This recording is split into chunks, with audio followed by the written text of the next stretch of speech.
사도행전 3장 1절에서 10절 말씀입니다.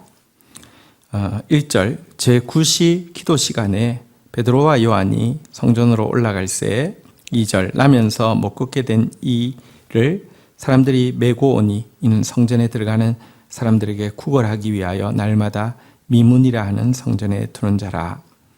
3절 그가 베드로와 요한이 성전에 들어감을 보고 구걸하거늘.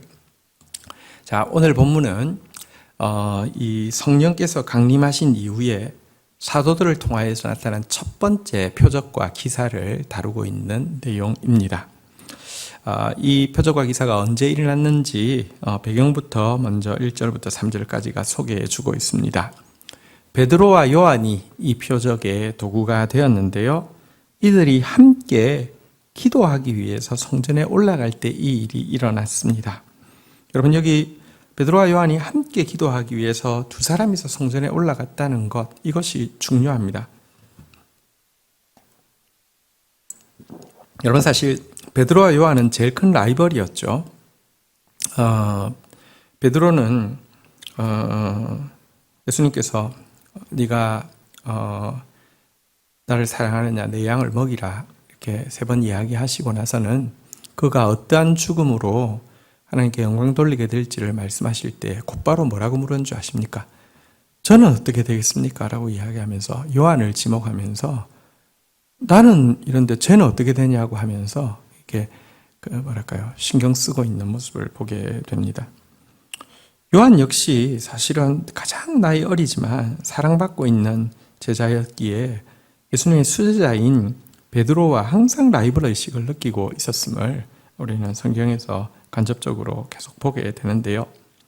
성령께서 임하시고 나자 어떤 일이 일어났느냐, 이렇게 라이벌이었던 이 두 사람이 서로 참으로 사랑하는 제자가 되어서 함께 기도하러 가는 파트너가 된 모습을 보여주고 있습니다.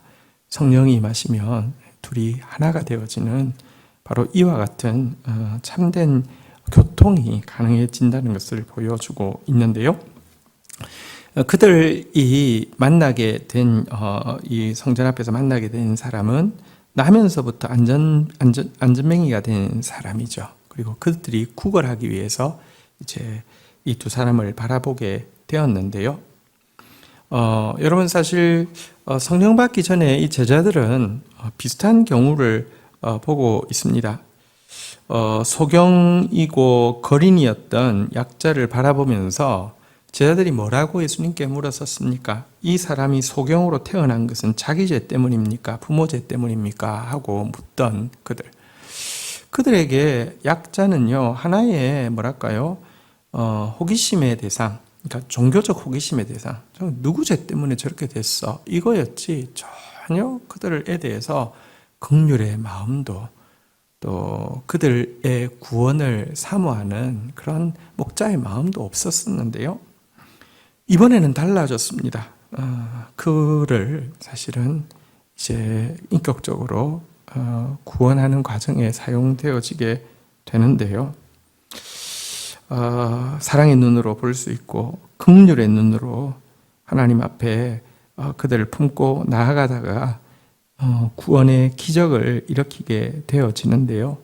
사실은 이 두 제자를 통해서 나타난 첫 번째 표적, 물론 안전뱅이가 일어나는 것 기적이지만 그 표적을 이루고 있는 서로 사랑하는 모습과 이 안전뱅이를 긍휼히 여기는 이 모습 자체가 성령께서 주신 더 큰 기적임을 먼저 우리는 기억해야 할 것입니다. 어떤 경건한 스승은 밤에 어둠이 지나가고 새날이 밝아온 것을 어떻게 알 수 있느냐라고 질문하고는요, 그 답에 대해서 지나가는 모든 사람들이 형제로 보이고 사랑하게 될 때가 어둠은 지나가고 새날이 밝아온 때라고 이야기하고 있습니다. 우리 모두는 한 아버지를 모신 한 형제 자매입니다.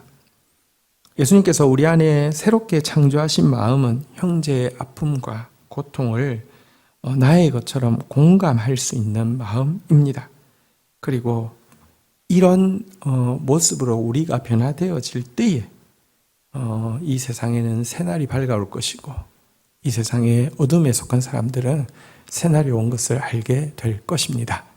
자, 이제 두 사람과 이 안전뱅이의 만남을 통하여서 새날이 시작되어지는 모습을 구체적으로 보겠습니다. 4절. 베드로가 요한과 더불어 주목하여 이르되 우리를 보라 하니, 구걸하는 그들을 향해서 우리를 보라라고 이야기하고 있습니다. 여러분, 구걸하는 사람을 외면하고 지나갈 수도 있고요, 구걸하는 사람에게 돈만 주고 지나갈 수도 있습니다. 이때는 눈을 볼 이유가 없습니다. 구걸할 때 외면을 해도, 구걸하는 사람에게 돈만 줘도요, 인격적인 눈과 눈의 컨택이 필요하지 않습니다. 그러나 지금 베드로와 요한은 이제 우리를 보라라고 이야기하면서 인격적인 접촉을 하고 있습니다. 여러분, 하나님의 이런 인격적인 접촉을 통하여서 이루어지는 것이 보편적이고 또 올바른 방법이지요. 자, 이렇게 하고 나서 일이 시작되어집니다. 하나님의 역사를 너무 기능적인 것으로 만드는 것, 이것은 잘못될 확률이 굉장히 높습니다. 특별한 경우 그럴 수 있지만 대부분의 경우 이 하나님의 역사는 관계적으로, 인격적으로 드러나는 것입니다. 보라고 하고 나서는 먼저 5절에 이렇게 이야기합니다. 그가 그들에게서 무엇을 얻을까 하여 바라보거늘. 이 사람 특이하네. 보통 사람 줘도 그냥 던져주거나 생색내면서 던져주고 끝나는데 왜 우리를 보라, 뭐 큰 거 주려나 하고 일단은 자기가 생각할 수 있는 그거밖에 없으니까 보았는데요. 이때 6절, 베드로가 이르되 은과 금은 내게 없거니와 내게 있는 것으로 내게 주노니 나사렛 예수의 이름으로 일어나 걸으라 하고, 먼저 베드로와 요한은 이야기합니다. 은과 금은 내게 없다고 이야기합니다. 이것은 세상적인 기대를 단념시키기 위함입니다. 하나님 앞에 나와도 세상적인 기대를 가지고 있으면 혹시 그것이 채워질 수는 있지만 그것만 채워지고 나면 그것보다 훨씬 더 중요한 복음 자체에 나아갈 수 없기 때문입니다. 철저히 단념시켰습니다. 은도 금도 없습니다. 세상적인 기대가 진짜 자기가 갈망하는 갈망을 가로막게 되는 것이죠. 그가 정말 원하는 건 뭘까요? 은일까요? 금일까요? 아니면 진짜 치유가 일어나는 걸까요? 근데 그거에 대해서 아예 단념하고 있기 때문에 기대하지 못하는 것이고요. 또 그 갈망을 눈앞에 보이는 은금이 또 막고 있기 때문에 기대하지 않았던 것 아닙니까? 은과 금은 내게 없다라고 정확하게 선언하고 나서는요, 그러나 나에게 있는 것이 있다라고 주장합니다. 무엇입니까? 주 예수 그리스도의 이름입니다. 가장 귀한 이름입니다. 이 기름, 이 이름으로 말미암아 그는 자기의 기대를 훨씬 뛰어넘는 놀라운 선물을 받게 되었습니다. 일어나 그러라는 힘있는 그 말씀 앞에서 7절, 오른손을 잡아 일으키니 발과 발목에 곧 힘을 얻고, 8절, 뛰어서서 걸으며 그들과 함께 성전으로 들어가서 걷기도 하고 뛰기도 하고 하나님을 찬송하니, 그는 곧 힘을 얻어서 일어나게 되었고요. 치유로 끝나는 것이 아니라 함께 성전으로 들어갔습니다. 그는 성전의 전문가일 것입니다.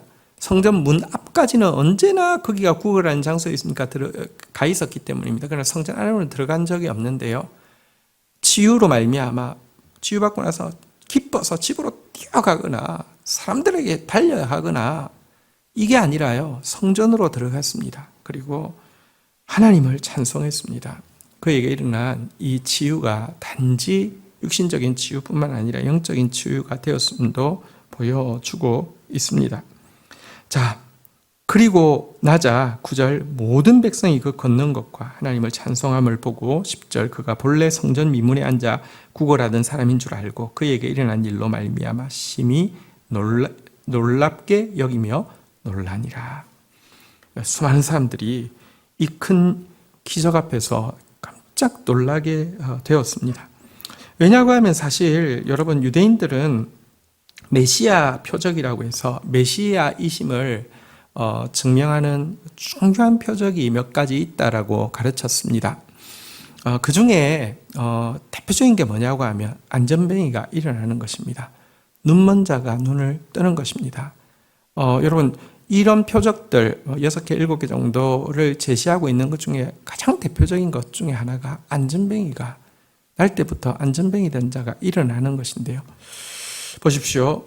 예수님께서 이 표적을 행하셨지만 제자들을 통해서 처음 드러난 표적이 이 표적이라는 것은 메시아 예수께서 성령님을 통하여서 그들과 지금도 함께 한다는 것을 나타내는 것입니다. 성령이 임하시니까 예수가 하시던 일을 그들이 하는 것입니다. 그보다 더 큰 일도 하는 것입니다. 물론 더 큰 일이라는 게 제자들이 예수님보다 더 큰 일을 할 수 있는 것이 아닙니다. 이 큰 구원은 예수께서 홀로 이루셨습니다. 그런 점에서 더 큰 일일 수 없습니다. 그런데 예수 그리스도께서 하신 일을 더 넓은 범위에 더 많은 사람들에게 확산시킨다는 점에서 나보다 더 큰 일을 할 것이다 라고 말씀하셨는데요. 이 일에 수종들고 있다는 것입니다. 성령이 임하자 예수님께서 하시던 일을 그대로 하고 있는 이 모습, 이것이 우리에게 또 성령을 주신 이유이기도 합니다. 오늘 본문 말씀을 다시 되새기면서 성령께서 또 이와 같은 베드로와 요한과 같은 모습으로 우리의 내면이 변하고 또 우리를 통하여서 이와 같은 일들이 예수께서 하시던 일들을 우리가 하고 그보다 더 큰 일을 하게 되는 오늘 하루가 되기를 주의 이름으로 축복합니다. 주신 말씀 붙잡고 제가 기도하며 나가도록 하겠습니다. 오 주님, 성령께서 임하시자 라이벌이요 함께 할 수 없던 사람이 진정한 형제가 된 모습을 보게 됩니다. 오 주님, 성령께서 임하시자 우리의 눈이 변화되어서 그냥 단지 지적이고 종교적인 호기심의 대상에 불과하던 대상을 긍휼과 사랑의 대상으로 볼 수 있고 인격적으로 접촉하는 대상으로 변하게 된 기적을 보게 됩니다. 성령님 우리에게 임하셔서 참으로 형제로 볼 수 있으며 모든 사람을 형제로 사랑할 수 있는 기적을 일으켜 주시기를 간절히 간구하고 소원합니다. 주님, 세상적인 기대를 가지고 신앙생활하는 자 되지 않게 하시고 사람들에게 세상적인 것을 채워주고 세상적인 기대를 일으키는 존재로서 살지 않게 하여 주시고 나에게 있는 가장 귀한 이름이 나사렛 예수의 이름임을 분명히 알고 누리며 보여주는 자로 살 수 있도록 주여 인도하여 주옵소서. 오늘도 우리가 안전병이었다 일어난 자 되어진 존재임을 기억합니다. 하나님, 일어나서 걷기도 하고 뛰기도 하는 데서 머무르지 않게 해주시고 성전으로 들어가 하나님을 찬양하며 하나님 앞에 발돋움하는 자 되어질 수 있도록 인도하여 주시옵소서. 이 일을 위하여 예수께서 하시던 일을 오늘도 우리가 할 수 있게 하기 위하여 성령이 우리와 함께 하심을 인하여서 감사합니다. 예수께서 하시던 일을 우리가 하며 그보다 더 큰 일을 하는 자로서 오늘 하루도 살아드릴 수 있도록 주여 도와주옵소서. 내가 접하는 모든 사람들이 또 안진뱅이입니다. 소경입니다. 그들의 눈을 뜨게 하고 그들을 걷게 하는 자로서 살 수 있도록 주님, 성령님 우리를 도와주십시오. 예수님의 이름으로 기도 올립니다. 아멘.